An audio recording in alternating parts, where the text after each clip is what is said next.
Assalamualaikum warahmatullahi wabarakatuh. Nama saya Muhammad Lutfi Fayed dengan nomor NIM 2308743. Di sini saya akan menjelaskan atau menampilkan video mata kuliah Anatomi Fisiologi dengan dosen pengampu Bapak Yogi Arnaldo Putra SPD MPD. Baik, yang pertama adalah struktur dan klasifikasi otot pada manusia. Struktur otot dalam tubuh manusia dibedakan menjadi beberapa jenis, yaitu otot rangka, otot polos, dan otot jantung. Masing-masing struktur otot tersebut memiliki bentuk, bagian, cara kerja, dan fungsi yang berbeda-beda. Struktur otot manusia dibangun oleh sel-sel otot atau miosit dan serat otot atau filamen.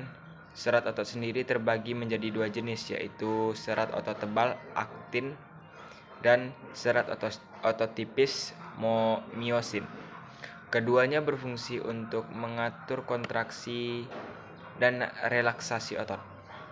Berdasarkan fungsi dan bentuknya, ada 3 jenis otot yang membangun sistem otot manusia, yaitu otot rangka, otot polos, otot jantung. Untuk memahami dengan lebih baik, simak penjelasan mengenai masing-masing otot sebagai berikut ini.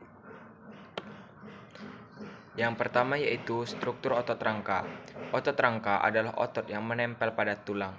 Otot ini terbuat dari ratusan hingga ribuan serat otot atau serat rangka. Sel otot rangka berbentuk seperti lurik dan memiliki banyak inti sel. Oleh karena itu, otot rangka disebut juga otot lurik. Selain otot rangka, ada pula bagian yang menyusun struktur otot rangka, yaitu tendon.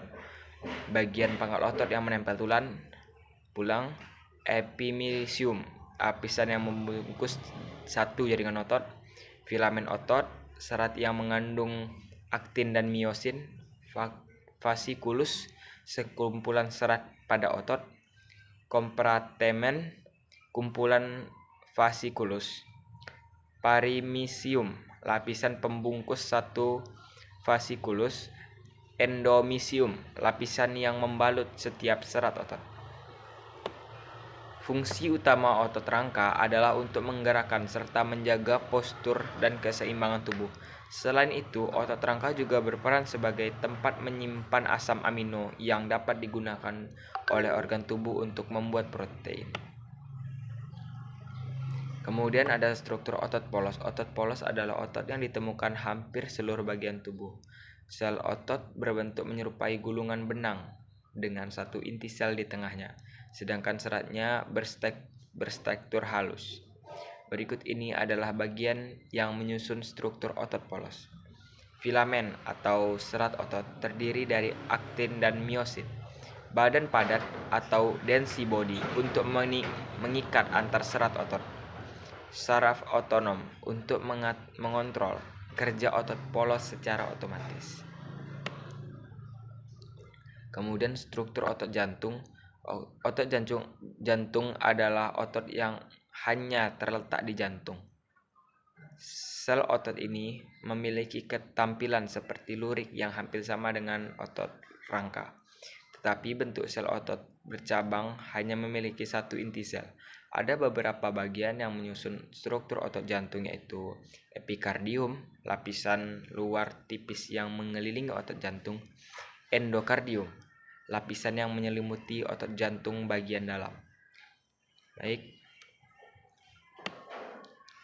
Kemudian otot jantung ini berfungsi untuk memompa darah ke seluruh tubuh dan mengontrol tinggi rendahnya denyut jantung.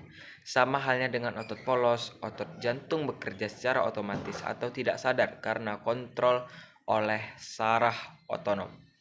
Dari penjelasan di atas disimpulkan bahwa 3 jenis struktur otot yang menyusun sistem otot manusia, yaitu struktur otot rangka, struktur otot polos, dan struktur otot jantung, itu banyak memiliki fungsi penting bagi tubuh manusia, sehingga kita ada penyakit atau kondisi medis tertentu dapat membuat fungsinya terganggu. Nah, karena beragam seperti itu, gejala gangguan struktur otot yang muncul beberapa nyeri otot, sulit bergerak, kelemahan otot, atau gangguan organ tertentu. Misalnya ada di organ pencernaan, Jika Anda mengalami gangguan kesehatan yang terjadi secara terus-menerus, sebaiknya periksakan ke dokter agar dapat diketahui penyebabnya. Baik, kita lanjut kepada mekanisme kontraksi otot. Menurut B. Brainer dan E. Eisenberg dalam jurnal The Mechanics of Muscle Contraction, Biochemical, Mechanical and Structural Approaches to Elucidate Cross-Brace Action in Muscle 1987, kontraksi otot terjadi ketika filamen aktin tipis dan filamen miosin tebal saling bergesekan. Yaitu pertama, pelepasan ion kalsium.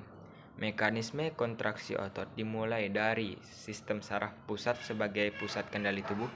Sistem saraf pusat, baik otak maupun sumsum tulang belakang, mengeluarkan impuls atau potensial aksi ke neuron motorik. Potensi aksi kemudian akan menjalar hingga ke ujung serat otot memicu pelepasan asetkolin.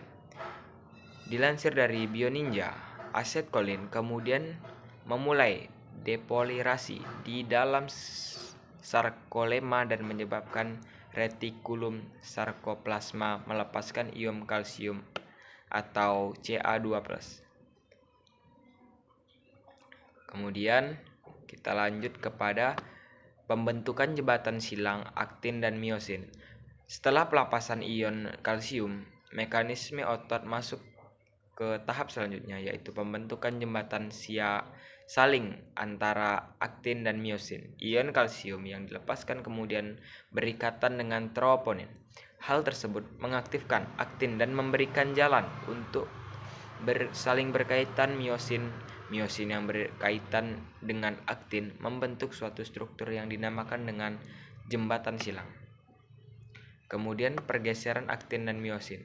Miosin kemudian meningkatkan aktin dan menariknya ke dalam. Tahapan mengkonsumsi energi dalam bentuk ATP. Ikatan ini melepaskan ADP dan juga fosfat. Kepala miosin kemudian berikatan dengan ATP yang baru, membuatnya melepaskan aktin. Kepala miosin kemudian berada dalam konfigurasi energi yang tinggi dan siap berkaitan dengan aktin selanjutnya. Kemudian kita lanjut kepada